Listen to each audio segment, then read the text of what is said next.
Oğlum kayışlar. Alo. Bolun işleri. Arif görüşürdüm da. Oğlum hakkım değiştirin bakın. Alo. Salamu aleyküm am go'mu.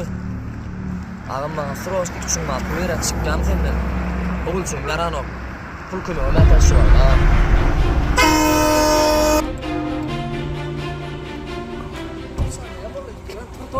Dur bir saniye oğlum. Yo onu dostum yo.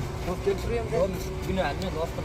Yo benim Dostum başa dostum yo bulyo ali onu dostum. Men bağışla onu çalıştım. Çağırdım hastanede yatıyor. Gatırıp başa doğanım. Ben senin içimde pul çıkardım. Dostum men bağışla. Men günah ali onu çalıştım.